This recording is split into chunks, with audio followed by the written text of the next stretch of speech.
But change is a tricky one because of single family residential. This is not that unique that the contract would have more, but this is what my old boss used to call the empty chair argument. So be aware of this when you're doing commercial projects and things that are bigger.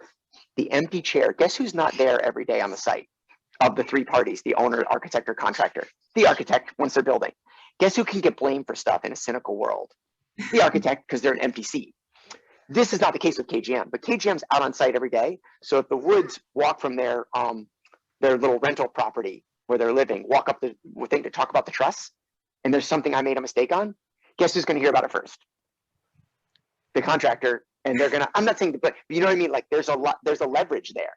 And so that is why CA is important depending on where your liability is as an architect, right? And so Andrew's very good about seeing like if this contractor or the owner is going to be tricky. Andrew has actually fired himself officially from jobs. He has removed his name from drawings that have been permitted. Like, I want nothing to do with this now because they're not listening to me. That has happened. You have to be careful about that as an architect. So funny enough, the most profitable jobs are the ones that go through CDs and never get built. Because you get paid through the CDs and then they never build it, never have any liability. I'm being somewhat cheeky there, but that idea with KGM, they definitely had a much more, forget about even coming with the owner or not, because they're on site, even if the owner didn't know them prior to bidding. They just have a better relationship, or better, sorry, a more one-to-one relationship than the architect does. But as a firm, Andrew prides himself on giving good service to clients. That's the key. So what was the schedule for this project? What was driving it? This project was driven pretty much by, I would say, conventional means of, they have this piece of property, they want to update it for their family lifestyle, and they invest over a sort of like 6-month window in terms of the design, the permitting, and then the construction setup, and then over the next 6 to 9 months, build the thing. Really a year. So all in all, about an 18-month process. More water? Okay. So that would have been the sort of schedule. Wasn't driven by any one date, like I want to have Christmas in here, or we have to be in before the rainy season. It was more like they saw an opportunity to build without too many hoops because of the existing home wall and how they went, and then also like strike when their lifestyle is right there, like they're going to be on the property.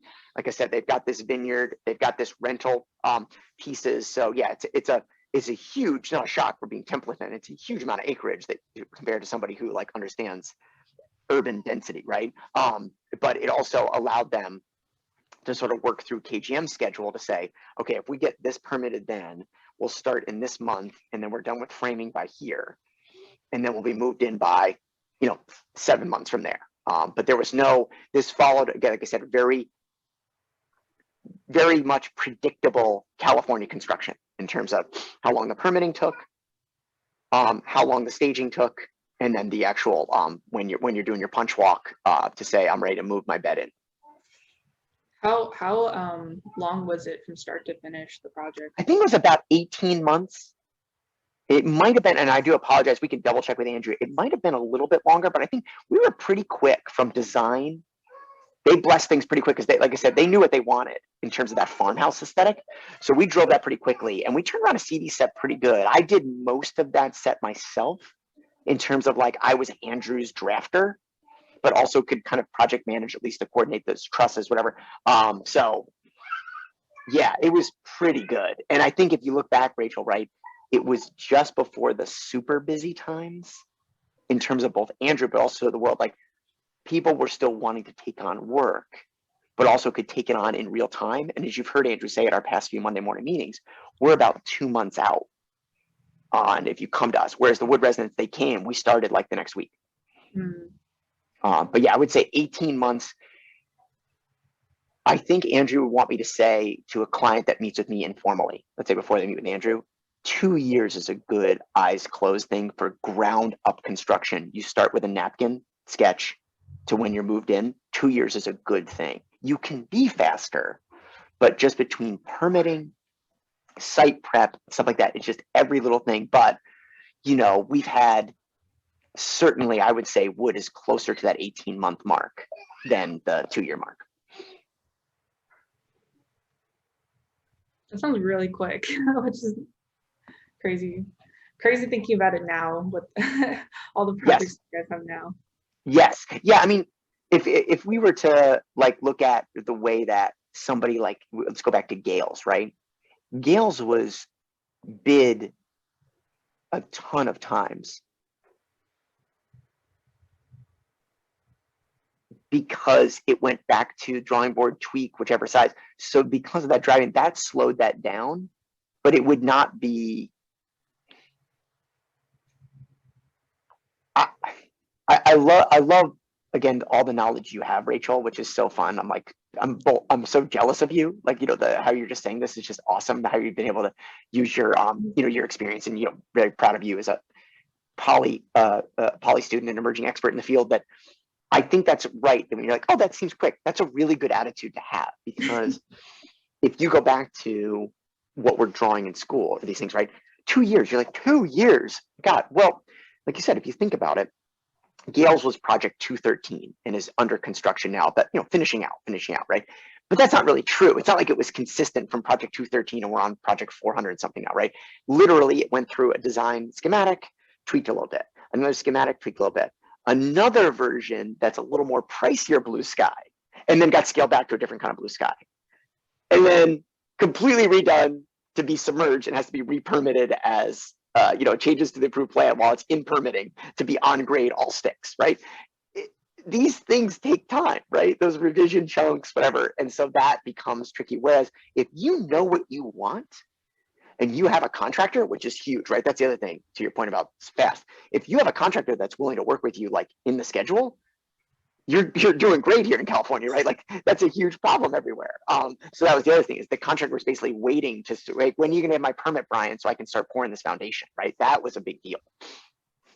No, it's just like weird to think about because I was working on Conejo during my co-op, and like we've been having like back and forth with the mechanical and structural, and it just sounds like this project, the Wood Residence, was just like, oh yeah, the client, the contractor, the architect, we're all on the same page. We got it done in 18 months, so it was super quick. Like I feel like that doesn't happen very often. Yeah, yeah, that's a good point. That's a good point. So then, oh, by the way, I think it's past It's okay. It's okay. I message. I'm gonna go in a little late because that was it was actually more for Jen to be able to get in the meeting. She's presenting right now. She had to present the EDES 123 course to the faculty at the meeting. I can join it. That completely appreciate. Very sweet of you. But yeah, it was actually more the fact that I was like, oh, can I get Hudson? And she's in a much better mood than yesterday. When she was teething, she would have been screaming in your ear, and you don't need that. So Oh, yeah, yeah. keep going. Go right ahead. Keep going. Okay, awesome. So, sorry, I'm trying to figure out what they're asking here in the, I think it's just talking about like how the different parts of the design phases came together, like schematic to development to CDs. Yeah. The client, just in that schematic design question, you're saying this was basically driven by a square footage. They didn't want to exceed a certain square footage, not because of budget, just because, but they knew a square footage. They knew how they wanted the primary bedroom suite to work and how the children's rooms to work. And so that square footage driver around that main living volume, that kind of created the budget because KGM could give them a not so rough number. Hey, it's blah, blah, blah per square foot. Okay.